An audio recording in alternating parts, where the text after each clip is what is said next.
अपवर्तन क्या होता है ये हमने आपको बता दिया है। अपवर्तन के जो दो नियम हैं वो हम पढ़ चुके हैं।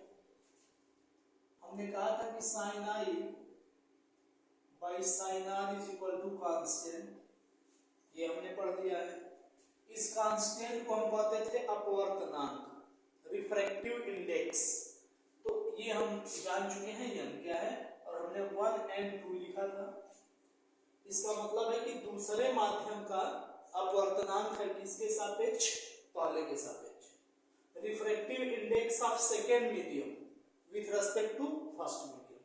सेकेंड मीडियम का रिफ्रैक्टिव इंडेक्स है किसके रेस्पेक्ट में, पहले के रेस्पेक्ट में। ठीक, तो ये हम पढ़ चुके थे, 1 and 2 से रिप्रेजेंट किए थे, तो ये याद रखना है। इसके बाद जैसे अपवर्तन आप पढ़ना है ना, आप देखिएगा जैसे ये कोई बर्तन है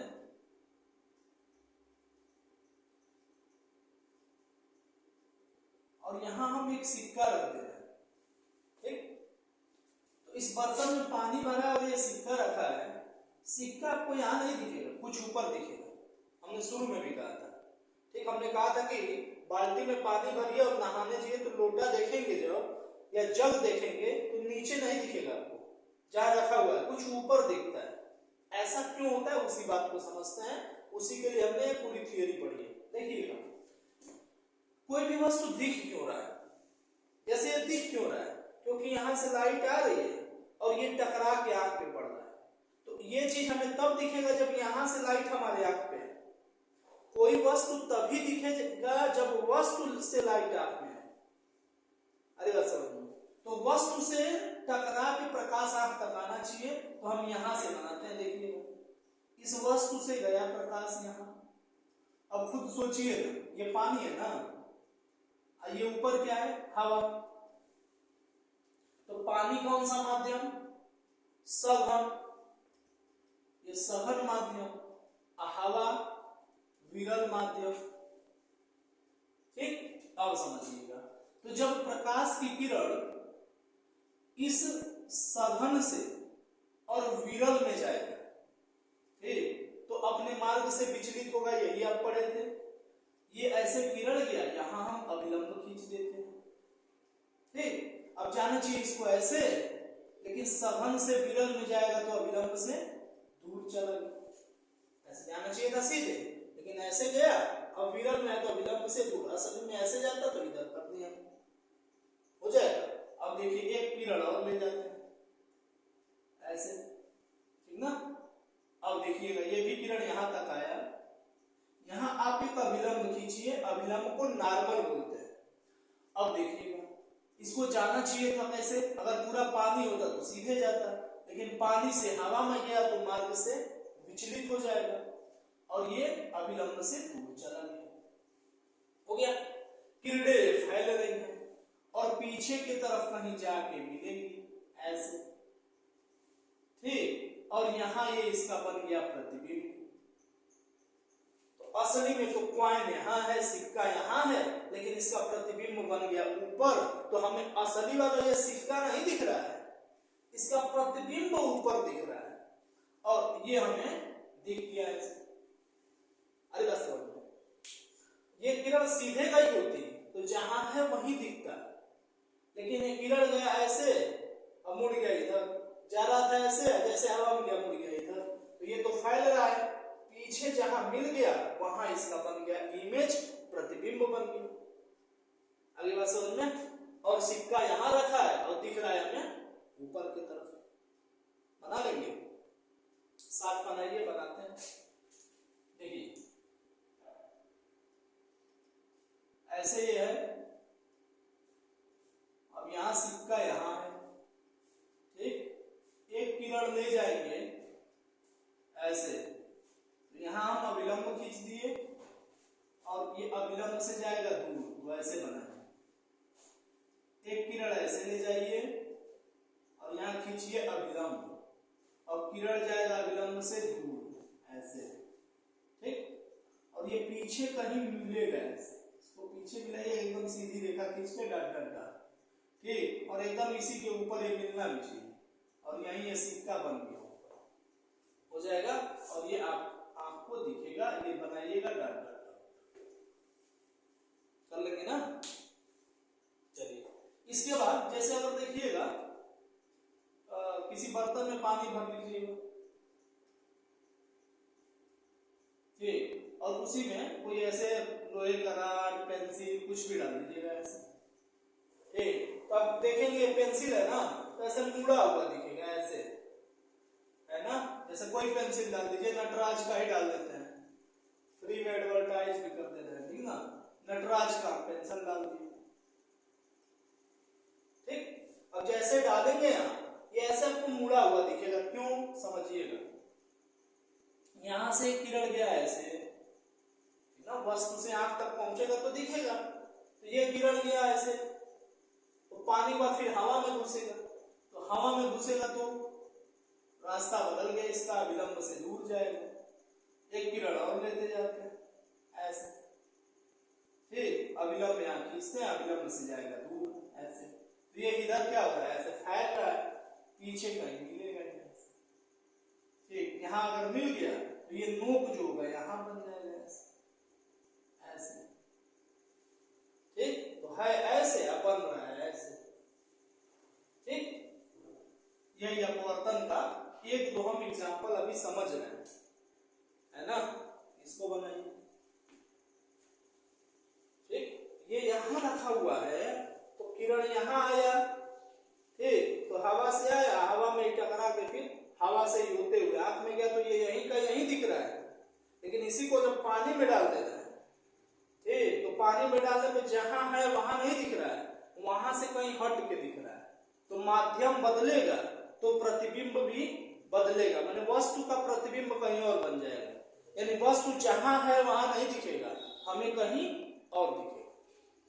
यही बात होती है, जैसे हम चश्मा लगाते हैं ना, तो खुद सोचिए ना कि जैसे अगर ये है मार्कर, ऐसा तो ठीक है यहीं कहीं दिख रहा है, लेकिन जैसे बीच में चश्मा लगा दिए तो एक माध्यम आ गया ना, अब किरण आएगा तो हवा से आया, हवा से जो चश्मा लगाया फिर उसके शीशे से होके गया, तो जब शीशे से गया तो रास्ता बदलेगा, इसका प्रतिबिंब कहीं और बन जाता है, यानी असली में वस्तु यहाँ है लेकिन इसका प्रतिबिंब कहीं और बन गया। अगर आगे बन गया तो हमें ये नहीं दिख रहा है, इसका प्रतिबिंब दिख रहा है, अगर पीछे बना दिए तो ये असली वाला नहीं दिख रहा है, हमें इसका प्रतिबिंब दिख रहा है। अब कभी पहनिएगा पहली बार चश्मा, ठीक ना, तो जाएंगे जब तो गड्ढा जो होगा दूर बना है, तो असली में तो गड्ढा दूर है, ठीक। अब जाएंगे तो आपको लगता है कि गड्ढा पास में है, ठीक, तो आदमी लड़खड़ा जाता है, फिर अनुभव के हिसाब से फिर धीरे धीरे जान जाता है कि गड्ढा कहाँ है, सड़क कहाँ है, सड़क में ही गड्ढा है कि गड्ढे में सड़क है। अरे बात समझ में, ठीक, क्योंकि गड्ढा तो वहां है मान लीजिए, चश्मा जैसे लगा तो उसका प्रतिबिंब बन गया यहाँ, हमें असली वाला गड्ढा तो दिख नहीं रहा, उसका प्रतिबिंब ही दिख रहा है, ठीक। तो हमें लगता है नहीं यही वाला असली गड्ढा है, कंफ्यूज हो जाता है, फिर अनुभव के आधार पर जान जाता है। अरे बात समझ में, तो ये ध्यान रखेंगे कि माध्यम बदलेगा तो रास्ता बदलेगा, रास्ता बदलेगा तो वस्तु जहां है वहां नहीं दिखेगा, कहीं हट के लगेगा दिखने, ठीक।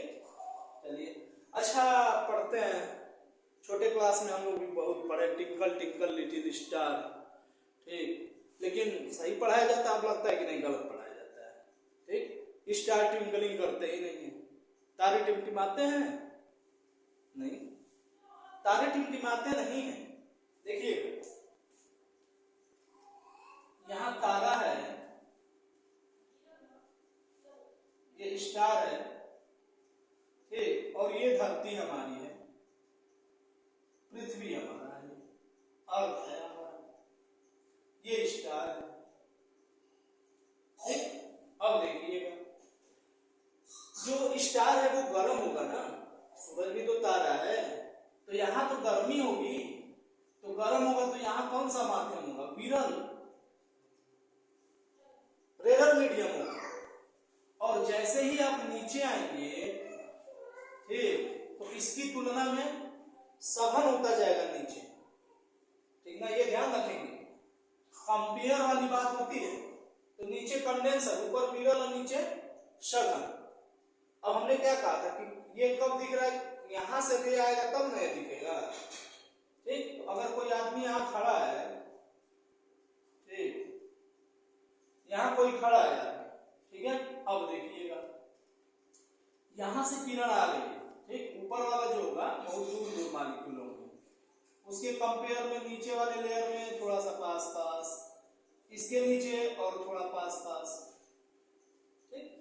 और दिन के समय तो धरती एकदम गर्म है, ठीक ना, और रात में धीरे धीरे ठंडा भी हो रहा है। तो जब धीरे धीरे ठंडा होगा तो मॉलिक्यूल पास पास आते रहेंगे, मतलब इस समय यहाँ इतनी गैपिंग मान लीजिए, कुछ समय बाद जब ठंडा होगा, कुछ समय बाद जब ठंडा होगा तो थोड़ा और पास हो जाए, तो इसका डेंसिटी बदलेगा ना, घनत्व तो बदल जाएगा, ठीक। तो विरलता और सघनता बदल रहा है रात भर, है ना। अब विरल से किरणें आ रही है सघन, जैसे मान लीजिए विरल से आया सघन में, तो आप पढ़े थे अविलंब की तरफ झुक जाता है, विरल से सघन में आया अविलंब की तरफ झुक जाएगा, फिर ऊपर विरल है तो नीचे सघन है, अविलंब की तरफ झुक जाए, तो ऐसे झुकते झुकते आएगा, तो ये किरणें ऐसे मुड़ गई हैं ऐसे, ठीक ना, ऐसे ऐसे मान लीजिए, ठीक। तो किसी भी व्यक्ति को अगर कोई चीज देखना है, जैसे देखना तो ऐसे थोड़े देख पाएगा, सीधा ना देखेगा, स्ट्रेट, तो ये स्ट्रेट आपको कहीं दिख गया, मान लीजिए यहाँ दिख गया सीधा, इसको यहाँ स्टार, ठीक। फिर कुछ समय बाद डेंसिटी बदल गई, तो डेंसिटी बदल गई तो ये रे मान लीजिए कहीं और से मुड़ के आया, फिर उसको आप स्ट्रेट मिलाएंगे तो कहीं यहाँ स्टार बन गया। तो यही स्टार कभी यहाँ इसका प्रतिबिंब बन रहा है, कभी यहाँ प्रतिबिंब बन रहा है, कभी यहाँ बन रहा है, तो इसी का प्रतिबिंब इधर उधर प्रतिबिंब बन रहा है। हमें लग रहा है कि तारे क्या कर रहे हैं, एक टिमटिमा रहे हैं। आधी बात समझ में, जो तारे हैं वहां विरल माध्यम है, ये बात ध्यान रखना है। तारा जो है वो गर्म है ना, सूरज की तरह है ना, सूरज भी तो एक तारा है, बड़ा तारा है, समीप का तारा है, तो वहां विरल माध्यम होगा और यहाँ सघन माध्यम होगा। तो विरल से सघन में जब किरणें हो रही है, विरल तो ये सघन, ये विरल तो फिर ये सघन, एक दूसरे के कंपेयर में विरल सघन होते हैं। जब किरणें आएंगी तो उनका रास्ता बदलेगा, और जब ऐसे मुड़ के आ रहा है, सीधा हम चीजों को देख रहे हैं, तो इसका प्रतिबिंब बन गया यहाँ, ठीक। फिर कुछ देर बाद इधर कहीं बन गया, इधर कहीं बन गया, इधर उधर बन रहा है, हमें लग रहा है कि तारे क्या हो रहे हैं, टिमटिमा रहे हैं। बात समझ में, ठीक। तो ये याद रखेंगे आप, ठीक हो जाएगा।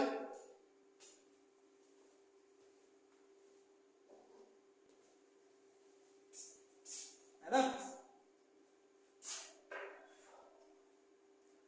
स्टार टिमटिमाते नहीं है, ठीक, ये ध्यान रखेंगे। तारे टिमटिमा थोड़े रहे, इनका प्रतिबिंब बना, तारे तो स्थिर है अपने जगह पे, ठीक ना।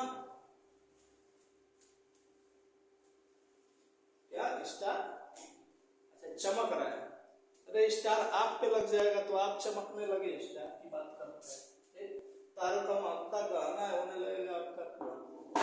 देखिएगा, आप देखेंगे सूर्योदय अभी नहीं हुआ है, सूर्योदय माने सूर्य का उदय अभी नहीं हुआ है, या सूर्यास्त हो चुका है, मतलब सूरज डूब चुका है, ठीक। तो सूरज डूब चुका है फिर भी सूरज दिखाई दे रहा है, सूर्योदय अभी नहीं हुआ है फिर भी सूरज दिखाई दे रहा है। ऐसा क्यों हो रहा है, इस बात को थोड़ा हम समझ लेते हैं। देखिएगा, ये पृथ्वी है, जैसे आप कहीं खड़े हो जाएंगे ना तो लगेगा धरती और आकाश मिल रहा है, ठीक। उसको हम कहते हैं क्षितिज, हॉरिजॉन। उसके नीचे अगर चला गया ना सूरज, तो फिर कहां दिखना है आपको, है ना, ऐसे थोड़े देख पाएंगे, पृथ्वी छोटी थोड़े है।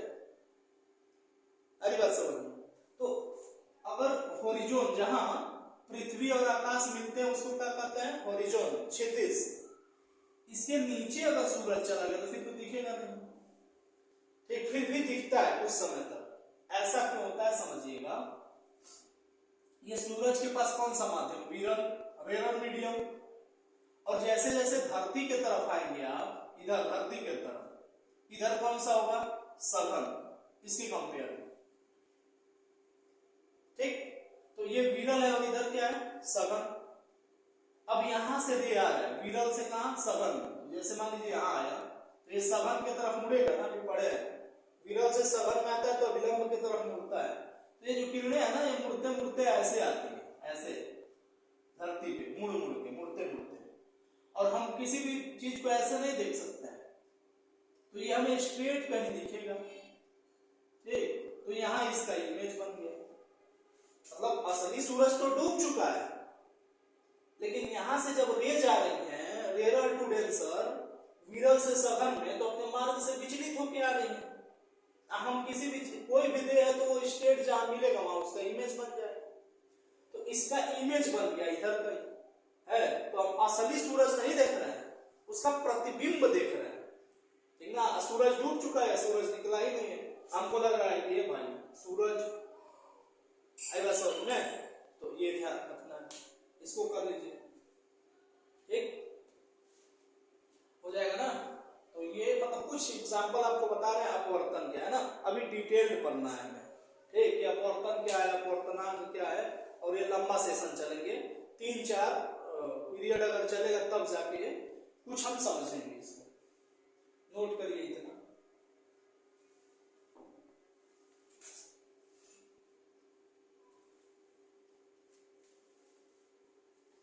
हो जाएगा। अब देखिएगा हमने क्या कहा था, अपवर्तनांक जब बताए थे आपको, यहां से किरण आ रहा है, ये आ रहा है ऐसे, ये विरल माध्यम है और ये सघन माध्यम है, ठीक। ये विरल माध्यम है और ये सघन। अब देखिएगा ये मान लीजिए आई है, ये आर है, ये पहला माध्यम, ये दूसरा, तो हमें कहा था ऐसे लिखना है, sine i by sine r is equals to 1n, ठीक। दूसरे माध्यम का अपवर्तनांक है किसके सापेक्ष, पहले के सापेक्ष, दूसरा ना मोड़ रहा है, तो दूसरे के सापेक्ष पहले का अपवर्तनांक है, ठीक। ये ध्यान रखेंगे। अब समझिएगा यहां से आप, एक तो ये तरीका है अपवर्तनांक निकालने का, ठीक ना। दूसरा तरीका क्या है, अगर आप 1n2 निकाल रहे हैं तो आप आई आर मिल जाए तो sine i by sine r कर दीजिएगा, निकाल लीजिएगा। दूसरा क्या करिए, लाइट जब आ रहा है तो पहले मीडियम में कुछ स्पीड है और दूसरे मीडियम में कुछ स्पीड है, तो दोनों के स्पीड का रेशियो भी निकाल देंगे ना, अनुपात, तब भी अपवर्तनांक निकल जाएगा। तो पहले मीडियम में क्या लाइट की स्पीड है, speed of light in first medium upon speed of light in second medium. पहले माध्यम में प्रकाश की चाल क्या है, पहले माध्यम मतलब जहां से आ रहा है, और दूसरा जिसमें मुड़ रहा है, ये मतलब है ना। तो पहले में क्या चाल है, V1 लिख देते हैं, दूसरे में क्या चाल है, V2 लिख देते हैं, और दोनों का जब अनुपात भी निकाल देंगे तो दूसरे माध्यम का अपवर्तनांक निकल जाएगा, किसके सापेक्ष, पहले के सापेक्ष। ये सापेक्ष अपवर्तनांक है, अरे बात समझ में। जैसे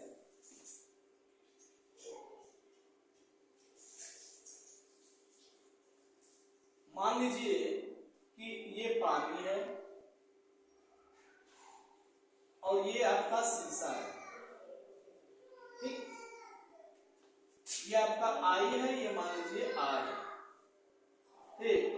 WNG लिखेंगे ना, भाई शीशे का अपवर्तनांक निकालेंगे वाटर के सापेक्ष, और इधर एक तरीका है कि आप क्या करें, sine i by sine r कर लीजिए, एक तरीका। दूसरा तरीका क्या है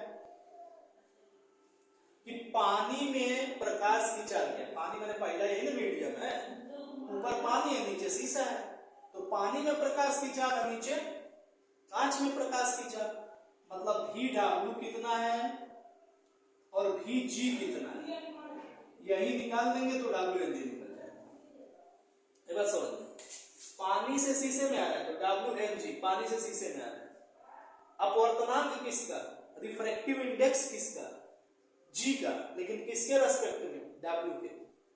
कैसे निकालेंगे, तो जिससे आ रहा है, पानी से आ रहा है तो VW अपान शीशे में आ रहा है तो VG, WNG is equal to VW upon VG, ठीक। जैसे मान लीजिए कि अगर हवा रहता है, ऊपर हवा एयर और नीचे ग्लास है, तो हम क्या लिखते, ANG, ठीक।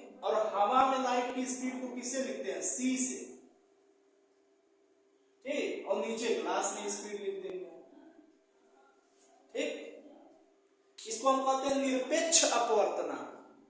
हवा के सापेक्ष अपवर्तनांक जब निकालेंगे ना किसी माध्यम का, तो ये निरपेक्ष अपवर्तनांक होता है। ये ए नहीं भी लिख सकते हैं और नहीं लिखा जाता है, एनजी इसको लिखते हैं, C/Vg। समझ में? एनजी इसका मतलब है क्या? ए है, ठीक। जैसे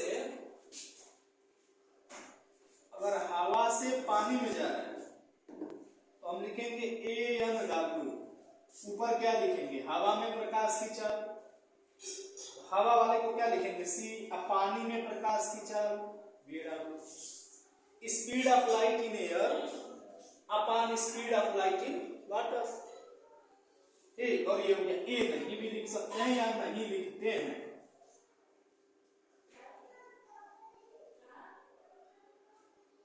आई बात समझ में? तो NW is equal to C/VW हो जाएगा। इतना करिए, इतना देखिए।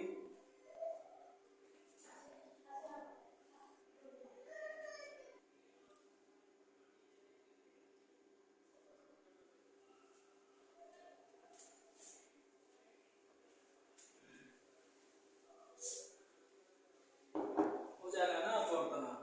देख लीजिएगा फिर से एक बार। यहां से यहां जा रहा है, ये फर्स्ट मीडियम है, ये सेकेंड मीडियम है, तो 1n2 दूसरे का रिफ्रैक्टिव इंडेक्स है फर्स्ट के रेस्पेक्ट में। और यहां से लिखेंगे क्या? तो पहले में कितनी स्पीड है लाइट की और दूसरे मीडियम में लाइट की कितनी स्पीड है ना। Speed of light in first medium upon speed of light in second medium.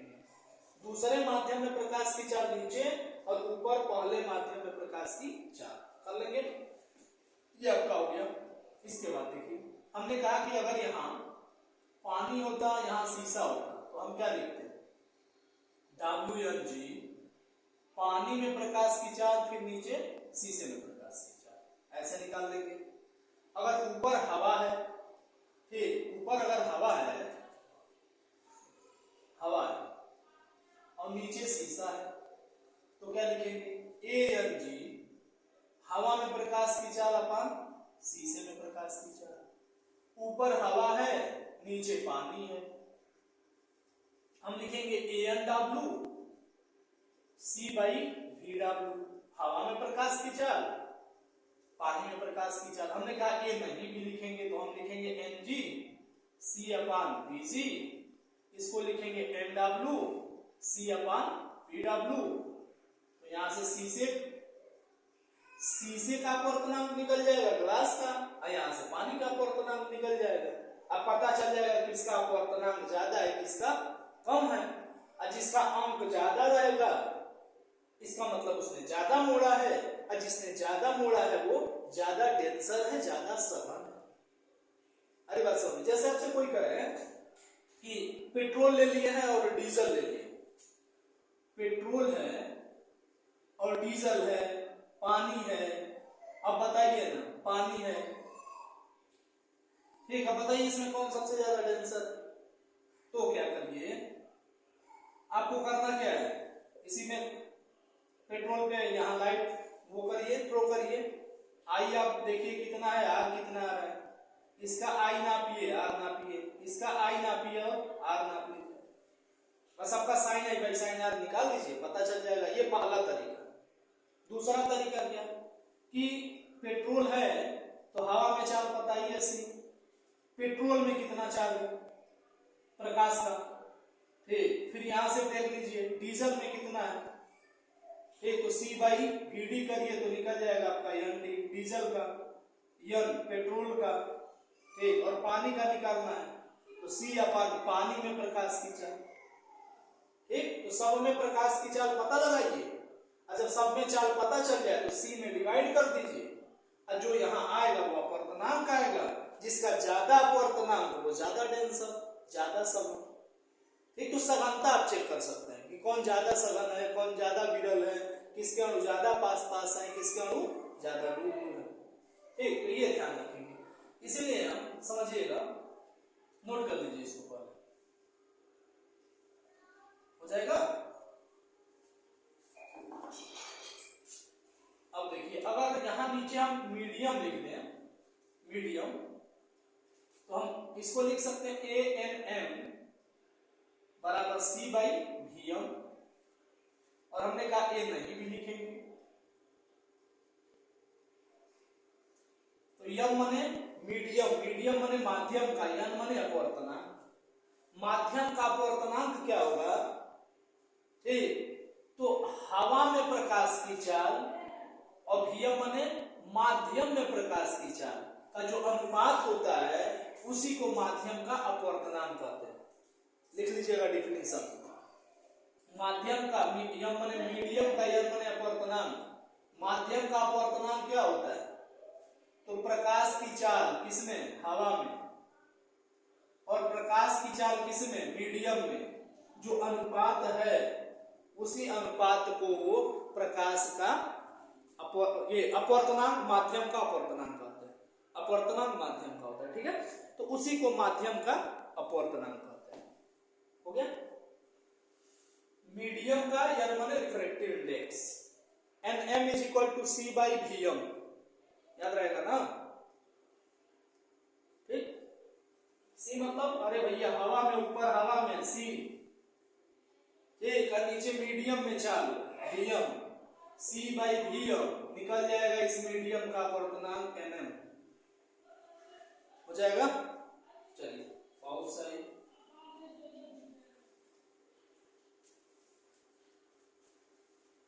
अब देखिए भैया, ये पहला मीडियम, ये दूसरा मीडियम, पहले मीडियम में चाल V1 कर देते हैं, दूसरे में V2, तो हम लिखेंगे 1 एंड 2 को क्या, V1 बाई V2, हो जाएगा। अगर पहला माध्यम हवा रहता, दूसरा ये वाला है, पहला को रख देते हैं यहाँ, तो इसको क्या लिखेंगे, N1, ये तो लिखेंगे नहीं, ऊपर लिखेंगे हम C बाई V1, और अगर ये हवा रहता और ये दूसरा मीडियम है तो इसको क्या लिखेंगे, N2 बराबर C बाई V2, हो जाएगा ना, अभी पढ़े हो भाई, यहाँ A1, A से 1 में जा रहा है, तो ऊपर हवा में चाल C, A1 वाले में V1, C by V1, A वाले में C या 2 वाले में V2, C बाई V2, इसको लिख देंगे N2। अरे बात समझ में, अब देखिएगा इस 1 एंड 2 को हम N1 और N2 के टर्म में लिख रहे हैं, तो 1 एंड 2 को क्या लिखेंगे हम, तो इसको आप लिख सकते हैं, देखिए ये V1 है ना, और ये क्या है, ठीक, तो इसको ऊपर लिखिए C बाई V2, हो जाएगा। आप यहां लिख दीजिए C बाई V1, यही बात आ जाएगी, देख लीजिएगा C बाई V2 में भाग दे दीजिए C बाई V1 का, तो ये कितना हो जाएगा, C बाई V2 गुणे V1 बाई C, होता है ना गुणा, तो ऊपर नीचे हो गया ना V1 बाई V2, ठीक, तो V1 बाई V2 को हम ये लिख देते हैं, और C बाई V2 का मतलब N2, और C बाई V1 का मतलब N1, यानी 1 एंड 2 को क्या लिख सकते हैं, N2 बाई N1, नोट करिए, 1 एंड 2 को N2 बाई N1, जैसे कोई क्या WNG, तो हम लिखेंगे इसको NG बाई NW, आगे कुछ नहीं माने हवा, कोई कहे GNW, तो इसको लिखेंगे इधर का NW बाई NG, हो जाएगा ना। अगर आपको निकालना है कि जब शीशे से, जी माने शीशे से, कांच से पानी में जाएगा तो पानी कितना मोड़ेगा, तो ये पता रहे कि हवा से जाएगा पानी कितना मोड़ेगा, हवा से जाएगा शीशा कितना मोड़ेगा, दोनों का रेशियो निकाल दो, निकल जाएगा आराम से। आई बात समझ में, इसको नोट करिएगा, हो जाएगा। तो यहां से एक ये फार्मूला आप नोट कर लीजिए कि 1 and 2 is equal to N2 by N1, ठीक, जैसे हम कहें कि WNG, तो क्या लिखे हैं, NG अपॉन NW, ये वाला ऊपर लिखना है, ये NW नीचे लिखना, 1 एंड 2 N2 अपॉन N1, जाएगा? इतना करिए, फिर धीरे धीरे रिवाइज करेंगे। हमने स्पीड में पढ़ लिए हैं, अब धीरे धीरे एक एक बात को पढ़ेंगे, ठीक ना? इतना करिए।